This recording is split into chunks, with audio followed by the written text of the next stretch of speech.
welcome to YHELP's Talks with Taylor. Today we are with Bhagyashree, the founder and editor-in-chief of Youth Magazine, talking to us about youth empowerment. Hi. Okay. Hello, it's nice meeting you. It's nice to meet you too.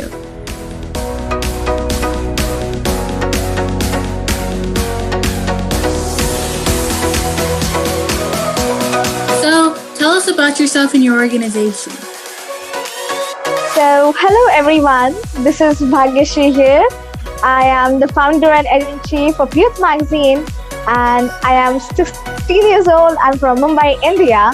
I'm also a high school junior and a student, a writer, a public speaker, as well as an illustrator, and basically just another teenager trying to explore life with all its ups and downs and trying to fulfill my dreams and helping other young people like me to believe and fulfill in their dreams. What inspired you to create Youth Magazine? Okay, that's a very interesting question. So it was in the mid-August of 2020. There was this nationwide lockdown and we all were in quarantine during the pandemic. The pandemic is still on actually. So at that time, I felt that there was a need to create a platform that would unify young people around the world and to break away from the echo chambers. Because that was the moment where I felt that young people had to say something, had to voice their opinions, and had to believe that they had their voice, they had a purpose, and they had greater goals of doing something to solve the world's most pressing issues, be it environment, be it systemic racism, be it climate change, be it mental health. Young people had to do something, but they didn't have the platform to amplify their voices, or just a platform that would believe in them, that would accept them and validate their voices.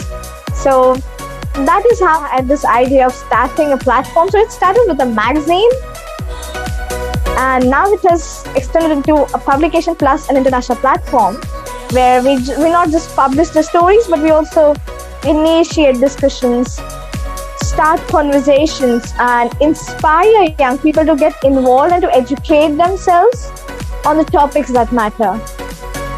So I started Youth Magazine in August of 2020. I built up a website and I just got a few write-ups, submissions for our first issue. I published our first issue and then we formed a team. And as time passed by, we expanded into youth. Why are youth voices important? Because youth is the part of the demographic population. Like youth is a part of the world that is higher in number, and most importantly, young people's voices, or that is our voices, are dismissed sometimes as naive or ignorant. But then we as Gen Z or millennials, or as young people basically, we aren't just a group of people who are busy with their mobile phones or busy with TikToks or social media. We are so much more than that. We are a generation who has been brought up with technology, but we also have the power within us to create change through that technology. And times have changed. Topics like mental health, which were not as I wouldn't say important, as they were very important even in the past, but they were not given the importance in the past. But right now, the times have changed and we have started accepting the need for change. And we are so much more than just aesthetics or social media or TikToks or Instagram. We are so much more than that. We are not just hashtags that are used for entertainment. We are the generation that uses hashtags to make our voices heard, to do something against climate change, to protect the planet, to help the world's future. And it's not just about young people, because even in our magazine, we have older people who are like, so my mom is 50 years old, but she still works in our magazine. It's like we accept everyone who is passionate about specific cause. It's just that we as Youth Magazine, we want to help young people to have their voices heard and to help them believe in themselves, because so that when they grow up, they can do something to help realize their purpose and to help fulfill their dreams, not just for them. So it's not just limited to their studies or their careers. It's also so broad. It's also about what social impact that you can do for this world. It's not about doing something great. It's about even doing your little bit, just even educating yourself about the issue and making sure that people's perceptions on mental health or racism or international cooperation are corrected in some or the other way, because the first step that you can take towards change is changing yourself. So even if you're just educating yourself, just reading up on stuff, or just being passionate about a cause, or just trying to unify people in some or the other way, that little change happens, and that is what leads to the bigger change. What can older generations learn from younger ones? It's like we all can learn from each other. Older generations can, more than learning about us, they can hear us out. They can hear what we are trying to say, because when we speak up about mental health, we want to be heard. We want to be accepted, more than just them getting inspired from us or or just learning something from us. It's not about learning what technology means for us. It's about accepting. It's about respecting and cooperating with us. So if a young person is passionate about international politics, or is trying to express any opinion on left-wing politics or right-wing politics, then it is better it would be better of the older generation to accept their opinions on politics, or be it anything else, to accept and not dismiss them completely just because of our age. We have a voice and it matters despite our age, because I've seen there are thousands of young people who have done wonderful things despite their age, who have started this climate change protest, who have given TED Talks, who have inspired people, who have started petitions, who have brought about change. And your potential is not dependent upon your age. It's just about if they accept us, if the older generation accepts us in the way we are, then we can get that extra encouragement and support that we really need in these times. Especially during this pandemic, we need that sense of support. We are screaming that we need that support. We want to be heard, because we are falling short of those conversations. We are unable to meet our peers. We are falling behind in our academic years. We cannot have those face-to-face conversations that are so important in our development. But then we want the older generation to support us when we do these online conversations and not dismiss us as a techno-savvy generation or an ignorant generation. We just want to be heard, to be supported, and to be encouraged. What are the most important issues today that affect the youth? So some of the issues that have constantly came. Okay, so I'll speak as the editor of Youth magazine. Some of the issues that we tackle are climate change, systemic racism, international cooperation, education and equality. But as a magazine, we have been receiving so many submissions which constantly have the topic of mental health highlighted in some or the other way. I remember messaging my team members all of a sudden that so many submissions were coming in which had these hidden messages about, I want to be heard, I need help. They had these lines which talked about self-harm, it talked about suicide, and we thought, oh my god, this person needs help. It's not just about submitting to a magazine and just getting the work published. They really want to be heard, and we can see that in our submissions. And when I try to edit it, because we of course need to put up trigger warnings when it comes to self-harm or suicide, we need to put up these trigger warnings. But at the same time, while we edit these submissions or while we accept or publish them, we feel that a person wants to be heard, and this has been coming up again and again and again in every issue, in every cycle of submissions. 60%, minimum 60% of submissions always have a hidden or even a deliberate message that I want to be heard, I need help, I am struggling, and my mental health is in chaos, or we need help. Something needs to be changed. It can be, also this is Mental Health Awareness Month, so I'm really grateful that I'm able to talk about this in this interview and in this platform. These constant messages about I am anxious, I'm depressed, I need someone to talk to, or even these paragraphs about the reality that we are facing as a generation is brought up with technology. There's so many articles that speak about how social media sometimes seems to be fake, or how I have 1,000 friends on social media, but I seem to have no one to talk to in times of crisis. And it just sparks one simple message: I want to be heard. And at such times, although we publish the story or we help their voices be heard, we also feel like, what can we do to help them? Especially when these poems or these submissions come up about self-harm or suicide, it also comes up like, I want to cut my wrist, or I don't want to live anymore. These submissions come in, and it's not about attention. It's not about getting that attention. It's about the real struggle. I want to be heard. And at sometimes we don't know how do we approach it, because that person is either stuck in a position that they are not being heard and not getting the help that they need, but they still want it, and we don't know what to do at such times. So we try our best as a responsible youth platform to not just publish the stories, but also to help make their voices heard. And also in some extreme cases, we provide them with these crisis hotlines and the necessary help as much as the best of our ability. And the least that we can do is to enable that sense of community, the safe space, through our magazine, through our platform, that yes, your voices are valid and we respect you and you are not alone. There is hope, and times can change, things can get brighter, the sun will rise again tomorrow, and you are not alone. We are all there for you. Even though you don't know, even though I don't know who you are, where are you from, but still we are there for you.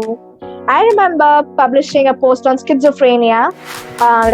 We published a post on schizophrenia. It was a blog post written by a young girl whose grandmother was schizophrenic, and she had a personal experience of the turmoil that her grandmother went through, and she wrote it in a very personal experience. So it was very touching. And when we published it, we received a comment that said that I am in tears after reading this blog post, because I have been diagnosed with schizophrenia and I have been labeled by the society as someone who is dangerous and unstable, while your article clearly states that someone who is schizophrenic can also be kind.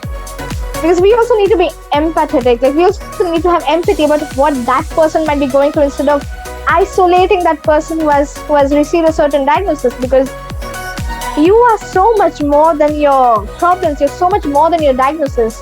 And then that person, he wrote in the comment that after reading your article, I felt relieved and I've changed my opinion that I am not a danger or an unstable or an undesirable person that the society labels me as, but rather I am someone who can also be kind, and I can accept myself. And thank you so much for sharing the stories, because it helps me to feel that I have been heard, even though it is someone else's story.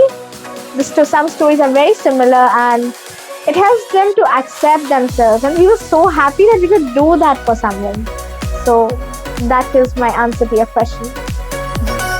What can the youth do to make an impact? Anything and everything to the best of your ability. First thing that I can say is that never suppress your voice. Even though people will always come and tell you that you sound stupid, you're naive, you're ignorant, you're too young to do something, and that your voice doesn't matter. But believe in yourself, love yourself, and believe that your voice matters, your existence matters, and you're never alone. And there are people like you who have similar ideas, and You need to believe in the causes that you're really passionate about. Try to find out what is it that really matters to you. Is it climate change? Is it racism? Is it discrimination? Is it economic inequality? Is it politics? Is it mental health? Try to find out what really matters for you. And don't just create action. Don't just do something just because it is a trend or something has happened very recently. No, it's not like that. Try to find what is it that really troubles you. For me personally, it is mental health, and it really troubles me. And more than that, try to just step ahead from just complaining about the problem and actually doing something about it. If you feel that there needs to be something that needs to be done for climate change and that our planet is in danger, then try to do something. Write about it, speak about it, talk about it to someone, sign petitions, search for groups and communities that are working for climate change, that are passionate about climate change. Join these groups. Just do something. And something will grow out of it. I remember starting Youth Magazine with a very small goal, with a very small idea, and I had no expectations, no hopes that it would reach to this platform that it has become today. I never believed that we could have 44 team members working for Youth Magazine and they could be happy working for this platform. That our platform could inspire at least a few people to, or at least help them in their life. So believe in yourself and just do anything, do something or anything, and be grateful and utilize the platforms that you have been given. Just be grateful, make better use of the technology that you are blessed with, and make sure that your peers or your surroundings or just any person in this world gets the amount of happiness that you get, and always voice injustice. And lastly, like something that you can do on a very microscopic level, but which is still very significant, is that be kind. Kindness is something that can spark drastic change, can make someone's day, can save someone's life, and also make you feel happy about yourself. Just be kind, and then you will feel happy about yourself, and just make this world a better place in the simplest possible words that I could express. Do you think it's important for youth to share their stories to inspire others? Yes, definitely it is important, because when you share your story, you never know that there would be someone else who has been through the same grind, who has the same story to tell, but has been stuck in that echo chamber or might be underconfident to speak about it. And then when you share your story, you help someone feel accepted, you help someone feel validated. Just like how I shared the example of the blog post on schizophrenia. You help someone feel validated, you help someone feel that they are worthy, that their stories matter, their voices matter. And your voice can help someone else feel worthy of their own voice.